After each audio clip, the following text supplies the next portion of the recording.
여러분, 부산의 로고가 무엇인지 아시나요? 다이내믹 부산이죠.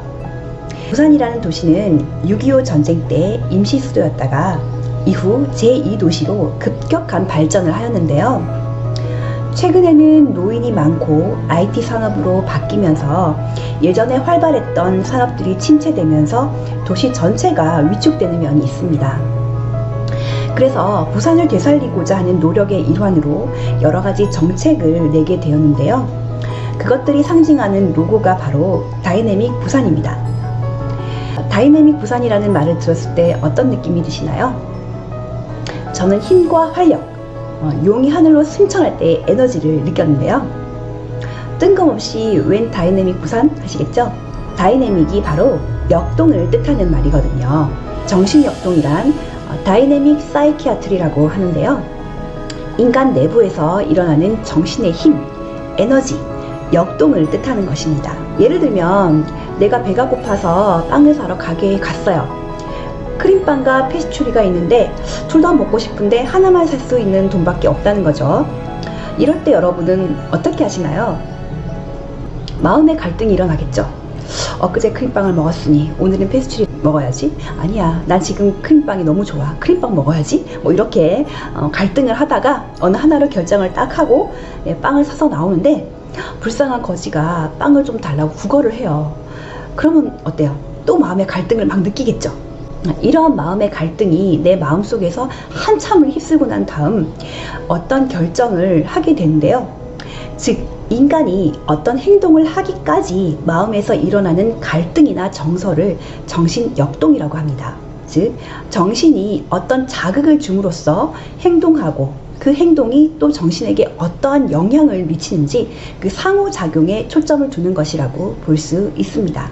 정신역동은 앞서 설명했던 프로이트의 정신분석에서 출발해서 그 기본 원리를 함께하고 있는 심리학파라고 볼 수 있는데요. 정신역동 이론이 가지고 있는 공통적인 원리에 대해서 알아보겠습니다. 첫 번째로 주관적 경험의 독자적 가치입니다. 정신역동 의학은 기술정신의학의 반대 개념이라고 볼 수 있는데요. 기술정신의학은 크레페린이 정신장애 증상을 관찰해서 분류한 의학의 한 부류입니다. 기술이라는 말은 관찰한 것을 분류해서 작성하는 것을 뜻하는 것인데요. 객관적인 사실을 바탕으로 연구하는 학문에 가깝습니다. 반면 역동정신의학은 대상자가 다른 사람들과 얼마나 다른가, 얼마나 독특한 존재인가를 규명하는 것입니다. 대상자의 내면 세계에 더 많은 가치를 부여하는 것이죠. 그림에서 보듯이 기술정신의학자들은 동굴 입구에서만 보이는 특징만을 정확하게 기술하려고 하는 반면 역동정신의학자들은 동굴 안의 어두운 부분에 대해서 흥미를 느끼고 조사하려고 하는 것입니다. 두 번째는 지정학설입니다. 지정학이란 마음의 세계를 지리적인 개념으로 설명한 데서 비롯된 것인데요. 인간의 정신세계가 의식, 전의식, 무의식의 3중 구조로 되어 있다는 것입니다. 이렇게 의식과 무의식이 나뉘는 이유가 무엇일까요? 바로 억압 때문입니다. 인간의 무의식 속에는 그 사람이 선하고 악하고의 여부와는 상관없이 쾌락과 만족을 추구하고자 하는 본능적인 욕구가 있습니다. 우리가 선하다고 하는 건 그 사람이 본능적인 욕구가 없어서가 아니고 본능적인 욕구를 잘 누르고 사회적으로 용납이 되는 방향으로 행동하기 때문인 것이죠. 최근에 그 박사방 사건이 있었죠. 박사방 운영자인 조주빈의 얼굴이 공개되었는데요. 그 평범한 얼굴의 20대 청년이 삐뚤어진 행동을 한 것에 대해서 분노와 안타까움이 동시에 들었는데요. 중요한 것은 이 박사방에 가입되어 있는 사람들이 무려 26만 명이라는 거예요. 많은 수의 사람들이 욕망을 채우는 방법을 잘못 선택하는 바람에 범죄자가 되는 것이죠. 다른 사람들에게도 성적인 판타지는 있습니다. 그러나 대부분의 사람들은 이런 공격적이고 성적인 욕구를 억압하기 위해서 많은 에너지를 투입하게 되는데요. 왜냐하면 이 세상은 나 혼자 살아가는 세상이 아니라 더불어서 함께 살아가야 되기 때문에 나의 욕망을 채우기 위한 방법이 다른 사람에게 피해를 준다면 그것은 허용돼서는 안 되는 것이죠. 그래서 대부분의 사람들은 스스로 자신의 욕망을 어떤 방향으로 풀 것인지 어떻게 누를 것인지를 잘 알고 있다는 거예요. 프로이트는 초반에는 지정학설을 주장했는데 나중에는 구조적 모형을 추가해서 수정하게 되었습니다. 여기에서 자아와 이드, 초자아를 소개했습니다. 다음은 정신폐쇄론입니다. 다이내믹이라는 단어가 무한히 치솟는 에너지라든지 개방성을 상징하는 것처럼 보이지만 아이러니하게도 그 정신 에너지는 한정되어 있다는 것입니다.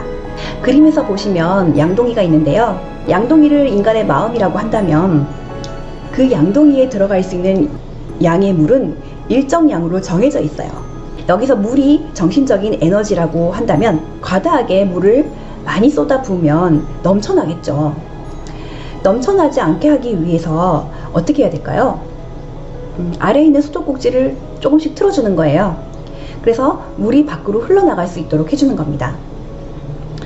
그래서 어느 정도 밖으로 내보낸 후 다시 밸브를 잠그면 일정한 양의 물이 양동이에 늘 담겨 있는 거예요. 그렇게 양동이에는 항상 일정한 양의 물이 유지되는 거예요. 그런데 만일 밸브가 고장이 나서 물을 흘려보낼 수가 없다면 어떻게 될까요? 압력이 점점 심해져서 양동이에 스크래치가 있거나 낡은 부분이 있다면 그 부분부터 탕 터지겠죠? 이처럼 사람의 마음도 정해진 공간 속에서 정해진 양의 에너지를 사용하는데 긴장을 감소시키기 위해서 사회적으로 허용되는 방식으로 에너지를 발산하며 만일 발산할 수 없다면 취약한 부분부터 터져버리게 되어서 마음의 병이 생기는 것이죠. 네 번째로 정신역동은 정신결정론입니다. 무의식은 우리 인생의 감독이다. 우리는 무의식이 써놓은 본대로 움직이는 꼭두각시 인형이다. 여러분은 이 말에 동의하십니까? 정신역동에서는 인간은 아무 의미 없는 행동은 하지 않는다라고 설명합니다. 우리가 평소에 아무 의미 없이 하는 말들, 행동들, 실수들이 사실은 무의식이 이미 다 짜놓은 각본에 의해서 움직이는 것이므로 따지고 보면 다 의미가 있는 것이라고 하는 거죠. 예를 들면 간호학과에 진학한 간호대생이 간호사가 되기로 결심한 동기가 어릴 때 부모님이나 친척이 병으로 입원을 했는데 병원에서 친절한 간호사의 모습 혹은 프로페셔널한 간호사의 모습을 보고 감동받아서 멋있었어 이렇게 얘기를 합니다. 그러나 그것은 보통 의식적인 수준에서의 동기라고 볼 수 있고요. 더 어릴 적 과거로 거슬러 올라가면 부모님이 병원에 입원했을 때 느꼈던 절망감과 무력감을 극복하고자 하는 무의식의 동기에 의해서라는 거죠. 학교에 가기 위해서 버스를 탔는데 가다가 내릴 때가 되어서 정신을 차려보니까 여자친구 집 앞이었어요. 혹은 남자친구 집 앞이었어요. 당황스럽죠? 그리고 엄마를 뜻하는 mother라는 단어를 자꾸 살인자인 mother라고 쓰는 실수를 자꾸 반복한다든지 이런 행동들은 정말 우연히 일어난 일일까요? 정신분석에 의하면 우연히 일어난 것이 아니라 무의식의 조정을 받아서 일어나는 일이라는 거예요. 그래서 정신역동을 정신결정론이라고 합니다. 즉 인간의 행동에는 반드시 원인이 있고 그 원인은 무의식적 동기라는 것이죠. 여기서 무의식적 동기는 성욕과 공격성을 뜻하고 무의식적 동기와 의식 간에서 끊임없는 갈등이 일어나는데 이 갈등이 정신세계를 지배하는 힘이라고 강조합니다.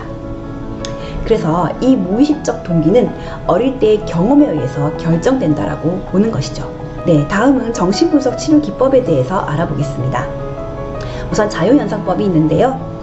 그림에서 보듯이 환자를 카우치에 눕히고 의사는 환자가 볼 수 없게 머리맡에 의자를 두고 앉습니다. 그런 다음 떠오르는 생각을 의도나 목적 없이 모두 자유롭게 말하게 합니다. 지금 이 순간 떠오르는 말들을 환자가 하게 되는데요. 이 말들이 의미 없는 것처럼 보이지만 사실은 무의식 중에 내 인생의 화두가 되는 부분들의 조각이기 때문에 이 조각조각을 끼워 맞추면 의미 있는 그림이 된다는 것이죠. 정신분석가는 조각 그림을 맞추는 사람으로서 대상자의 무의식에서 떠오르는 내용들을 연결시켜서 어린 시절의 갈등 상황과 해결되지 않는 현재의 문제를 연결시켜서 해석해주는 것이죠. 그런데 프로이트가 자유현상법을 개발하게 된 데에는 재미있는 이유가 있습니다. 프로이트가 개업을 해서 체면 치료를 통해서 환자를 치료했는데요. 수입이 많지가 않았고 찾는 환자도 많지 않았어요. 그 이유는 체면이 잘 걸리지 않은 환자가 있었다는 거예요. 게다가 운이 없게도 프로이트 자신이 체면술에 재주가 없었어요. 겨우겨우 체면술로 고쳐놓아도 자주 재발했습니다. 게다가 체면술이 환자에게 성적 자극을 주는 경우도 많았는데요. 앞서 안나오의 예를 들었는데, 안나오는 치료 중에서 브로이어에게 사랑의 감정을 느꼈고 상상 임신까지 하게 됩니다. 당황한 브로이어가 베니스로 피신하는 사건이 벌어지는데요. 실제로 젊은 여성의 경우 체면술로 치료를 하다 보면 치료자에 대한 성적 환상이 생기는 경우가 많아져서 곤란했다는 것이죠. 그래서 체면까지 시키지 않고 의식이 있는 상태에서 무의식의 흐름에 따라 하고 싶은 말을 자연스럽게 할 수 있게 하는 그 자유연상법을 개발하게 되었습니다. 프로이트는 꿈은 무의식으로 가는 왕도라고 얘기했는데요. 무의식 속에 숨겨져 있는 인간의 욕망이 꿈을 통해 상징화한다라고 여겼습니다. 즉 꿈이란 무의식적인 정신활동으로서 꿈을 통해 무의식에 저장된 개인의 욕망을 읽을 수 있다라고 하였습니다. 그런데 보통 꿈은 논리정연하게 스토리가 전개되는 것이 아니라 상당히 난해한 경우가 많은데요.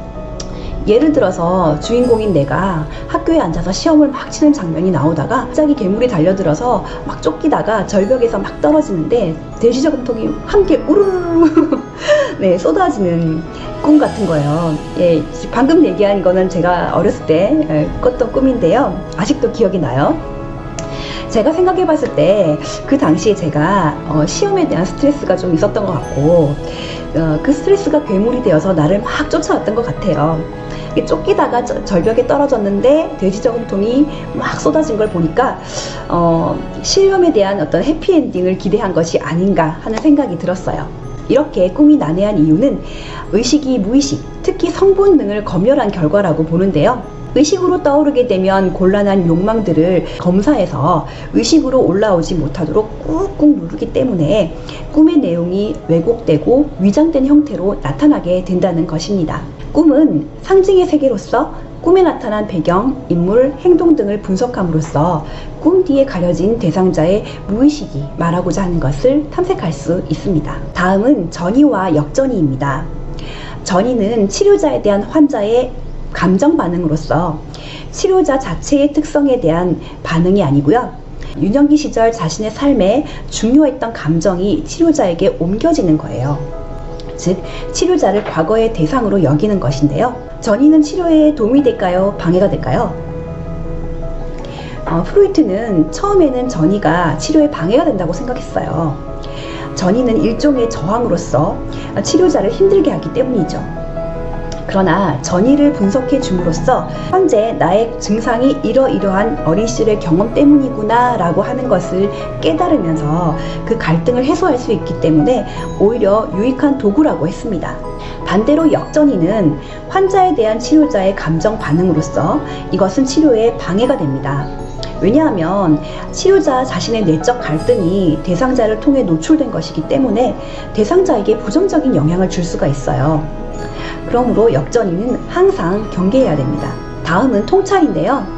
통찰이란 꿰뚫는다는 뜻으로 이전에는 무의식이나 전의식에 숨어 있어서 보지 못했던 개인의 정신적, 감정적 갈등을 자각해서 알게 되는 것을 뜻합니다.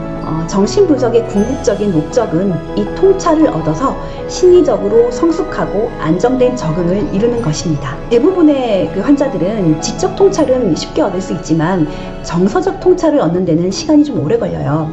즉, 나의 문제가 무엇인지 깨닫기는 쉽지만 그 문제에 대해서 통감하기는 쉽지 않다라는 거예요. 그래서 정서적인 통찰을 얻기 위해서 자신의 갈등을 잘 이해하도록 설명해주는 훈련이 필요한데요. 즉, 치료적 개입을 하는 것으로서 훈습이라고 합니다. 이렇게 정신분석은 자유연상이나 꿈의 해석을 통해서 무의식에 있던 과거로 돌아가서 현재까지 영향을 주고 있는 과거의 문제들을 찾고 그것을 문제가 해결될 때까지 반복적으로 다룸으로써 어린 시절의 부정적인 경험으로 인한 영향에서 벗어나도록 하는 것입니다.